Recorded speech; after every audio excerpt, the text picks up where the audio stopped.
আৰু প্ৰব্লেমটোৰ permanent solution হয় গতিকে আমাক প্ৰায় 1 বছৰ ধৰি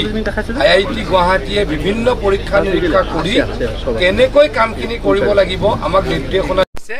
গতিকে আমি যি 11 কিলোমিটাৰত জিঅ'বেগ প্ৰটেকশ্যন কৰিম 78 কোটি টকাৰে হেতু অকল ওয়াটাৰ ৰিসোৰ্স ডিপাৰ্টমেন্টৰ স্পেসিফিকেশনৰে নহয় এটু আমাৰ ওয়াটাৰ ৰিসোৰ্সেস ডিপাৰ্টমেন্ট আৰু গুৱাহাটী IITৰ স্পেসিফিকেশনৰে হ'ব গতিকে গুৱাহাটী IIT খুব ভাল ইনষ্টিটিউট আৰু তেখেতলোকৰ কৌশল বা তেখেতলোকৰ কাম কৰাৰ সিস্টেমটো বহুত আপগ্ৰেডেড গতিকে তেওঁলোকে যেহেতু আমাক যেনেকৈ ডাইৰেকশন দিছে তেনেকৈ কৰিম মই ভাবো অহা বছৰৰ পৰা ডিব্ৰুগড়বাসীৰ সমস্যা পাৰ্মানেন্টলি সমাধান হ'ব আজি আমাৰ জলসম্পদ মন্ত্ৰী পীযুষ হাজৰিকা ডাঙৰীয়া আজি ডিব্ৰুগড়ৰ যিটো ডিব্ৰুগড় সমষ্টিত যিটো খহনীয়াৰ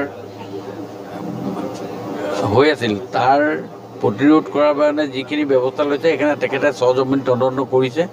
এই সজমিন তদন্ত কৰাৰ লগতে আজি তেখেতে নাৱত পৰিভ্ৰমণ কৰি গোটেই বস্তুটো ভালকৈ চোৱাৰ এটা ব্যৱস্থা কৰিছে আমাৰ অসম চৰকাৰে আজি 3-4 মাহৰ আগতে আমাৰ নিডাৰ অধীনত প্ৰায় 78 কোৰ্চ আমাৰ ইয়াত চেংচন কৰিছে তাতে দুটা স্পাৰ আমাৰ কৈলাঘাটৰ অঞ্চলত কামৰ প্ৰগ্ৰেছ হৈ আছে আৰু বাকি যিখিনি কাম আছে আমাৰ কামবিলাক আমাৰ কৰি আছে আৰু তাৰ উপৰিও আমাৰ এছিয়ান ডেভেলপমেণ্ট বেংকৰ পৰা আৰু নিডাৰ মিলাই টোটেল আমাৰ ডিব্ৰুগড় সমষ্টিৰ অন্তৰ্গত প্ৰটেকশ্যনৰ কাৰণে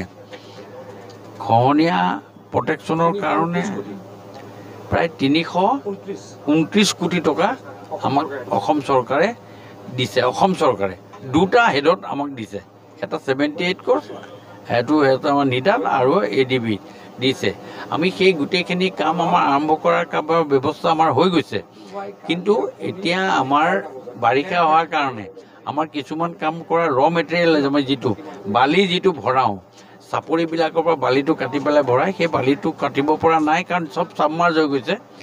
এই দুমাহ আমি টেম্পৰি প্ৰটেকশ্যনৰ কাৰণে তাৰ কাৰণেও আকৌ বেলেগে মন্ত্ৰী মহোদয়ে ডিপাৰ্টমেণ্টৰ পৰা আমাৰ বেগ দিছে এবাৰ 10,000 দিছে এবাৰ 7,000 দিছে আজি পঠিয়াইছে 5,000 বেগ আৰু সেইখিনিৰে আমি টেম্পৰি প্ৰটেকশ্যন কৰি এই 3 মাহ দিন পাৰ কৰাৰ পাছত আমি বাকি যিখিনি কাম আছে পাৰ্মানেন্টলি আৰু সিস্টেমেটিক্যালি আমি কৰিবৰ কাৰণে ব্যৱস্থা কৰিছো যিটোক আমাক অনুমোদন কৰি দিছে IIT এটো আমি নিজৰ ববিয়াকে কৰা নাই ডিপাৰ্টমেন্টৰ পৰা কৰা নাই বা আমাৰো কোনো তেনেকুৱা ইনষ্ট্ৰাকচন নাই এটো IIT পৰা ফুললি এপ্ৰুভ কৰি দিয়ে টেকনলজি এপ্ৰুভ কৰি দিছে সেইমতে আমাৰ কাম হৈছে আৰু এইবাৰ আমি ভাবিছো ইতিমধ্যে আমাৰ জলসম্পদ দপ্তৰৰ মাননীয় মন্ত্ৰী পীযুষ হাজৰিকা ডাঙৰীয়া আজি ডিব্ৰুগড় বিভিন্ন অঞ্চললৈকে আহিছে আৰু প্ৰায় 200 কোটিৰ অধিক টকা নিডা বা ADBৰ পৰা তেনেকৈ প্ৰায়খিনি টকা ইতিমধ্যে চেংচন দিছে আৰু ডিব্ৰুগড়খন বচোৱাৰ ক্ষেত্ৰত ইতিমধ্যে তেখেতে এটা ডাঙৰ দায়িত্ব লৈছে আৰু মোৰ সমষ্টিত তেনেকৈ গৰাখহনীয়া নাই যিহেতু যোৱা সময়খিনিত বহুত গৰাখহনীয়া আছিল এইটো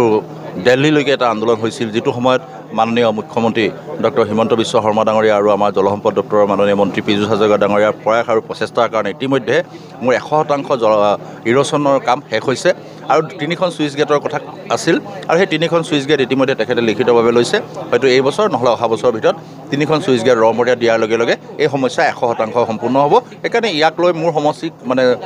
গৰাখহনীয়াক লৈ বিশেষ সমস্যা নাই যোৱা সময়খিনিত মাইজানত যি ধৰণে